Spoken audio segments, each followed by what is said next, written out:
And on the discourse this morning, we turn our attention to Nepal, where massive search and rescue and mop-up operations are underway following the devastating flash flood which swept through parts of the country on Wednesday. The disaster has killed hundreds of people and left more than 1,000 people missing, including hundreds of foreign nationals from Rasuwa, Nuwakot, and Dhading among the worst affected districts. For audiences across Africa, there are particular concerns about Africans who are caught up in the disaster, with 6 South African nationals who've been reported as currently missing.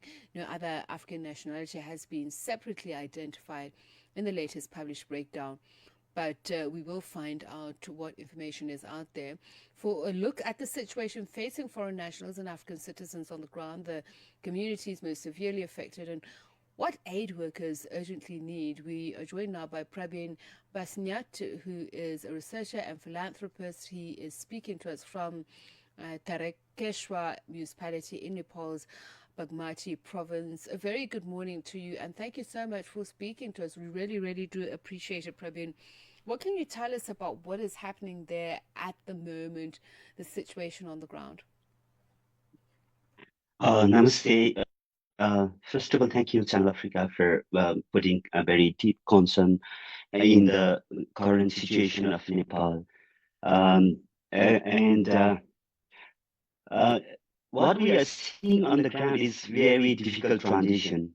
The immediate rescue effort is continuing, but at the same time, communities are already entering the painful phase of recovery and cleanup situations.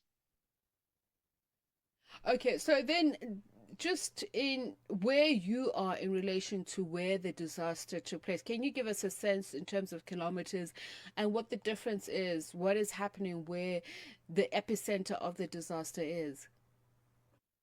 Uh, uh, the epicenter and the flash flood where it occurred is a very northern part of the Kathmandu of the Nepal, where there are Himalayan ranges, and between the border of China and Nepal, there is a place called Timure. It's a Rasuwa district, and from beginning of that place, maybe due to the reasons are still uncertain that due to the avalanche, the lakes which have grown up due to the avalanche and suddenly it burst up and the water fell downwards to the Nepal's places.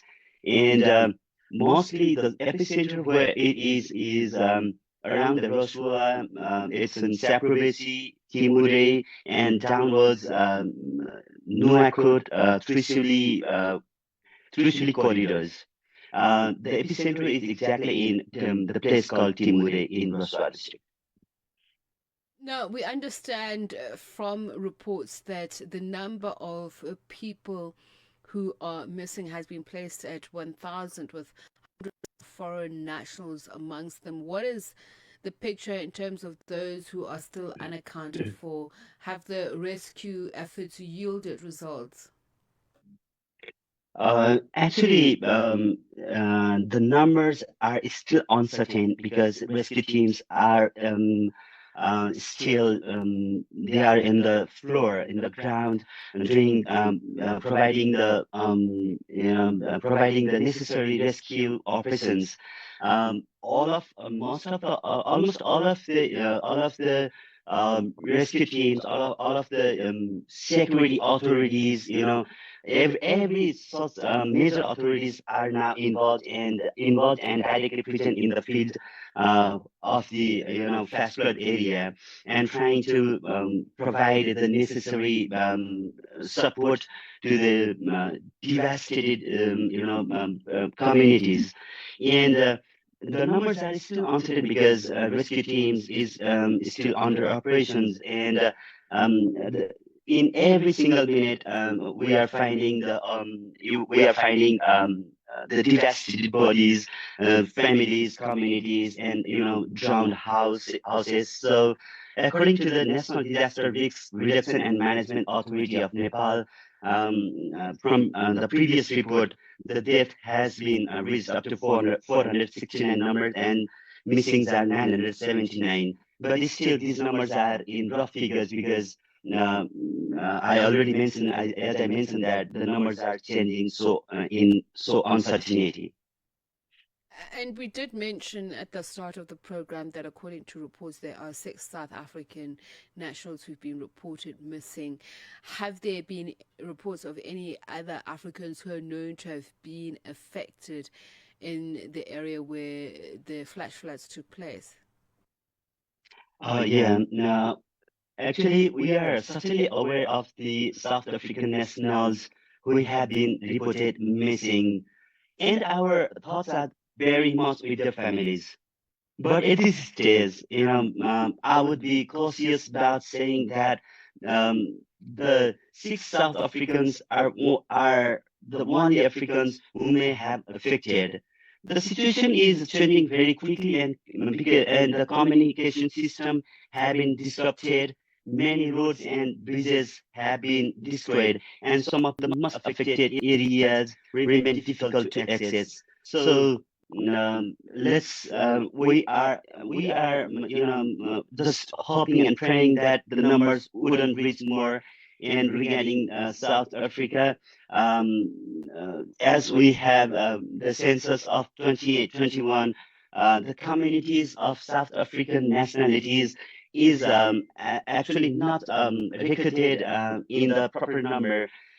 As the foreign nationalities who are resident in Nepal, we have that data, but generally the African communities, African people as a residents are very less in number in Nepal, and people who are resident in Nepal, maybe they are professionals, they are students or bureaucrats, and due to the capital city of Nepal is Kathmandu, and many of such professional work area and business centers are located in Kathmandu. I don't think that the numbers of the numbers of um, African people would rise unless and except there could be so many Africans people who might be traveling or who might who might have come here for their holidays. Maybe they have gone for trekking or any mountaineering expedition. But for that, I would like to request, particularly to South Africa and entire all the globe, all the people from the globe. I would like to request keep talking, keep taking reports from the embassies, keep reporting to the embassies and the concerned authorities like travel agent who they might have booked their holiday and who they had and the hotels they might have booked. I would like to request the families from Africa and any of the part of the world to keep updating whatever the information you have about your families who have traveled in Nepal, Kathmandu, or Nepal. Just keep reporting so that it would definitely make the concerned authority to make easy. It would make easy to find and do the proper take the proper calculation of the numbers who might be missing, and the concerned authorities and the rescue team would do possible ways, any possible ways to track those names and missing numbers, All right, missing people. let's end with this question.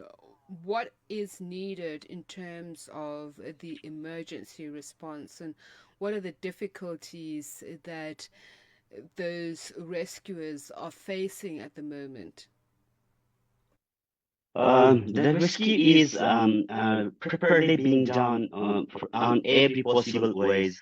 Due to the flash flood and downstream rivers, almost the very critical, the very dense populated area have been very they have been hit so badly. The corridor from Nuwakot to Dhading, these corridors have been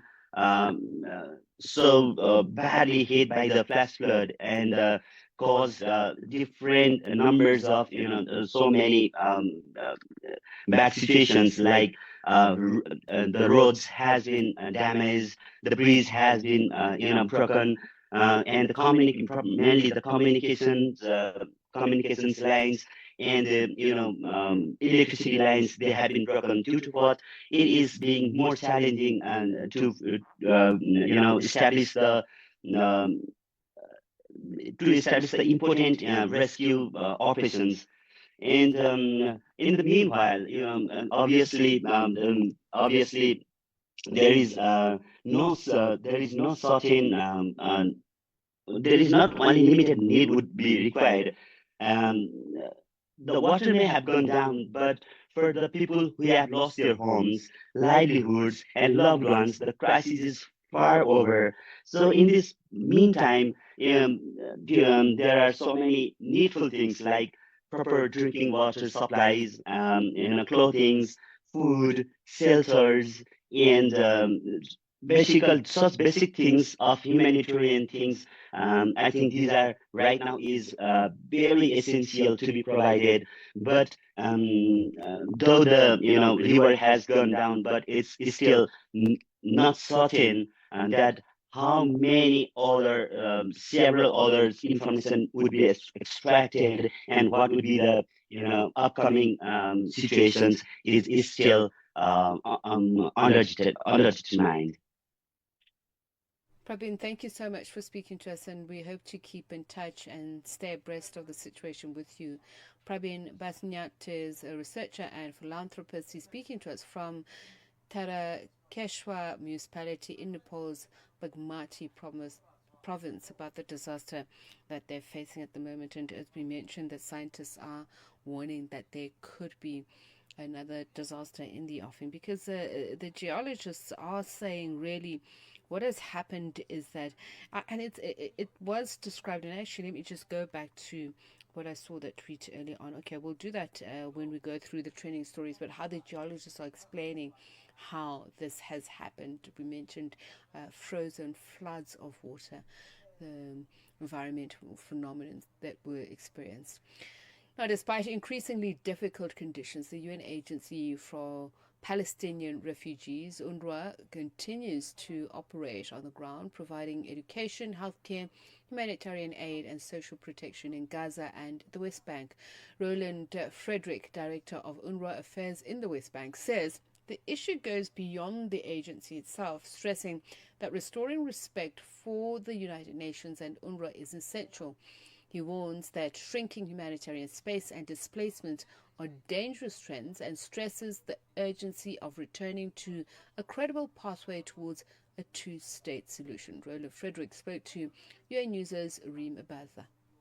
On Tuesday, the UN condemned the Israeli authorities' entry and seizure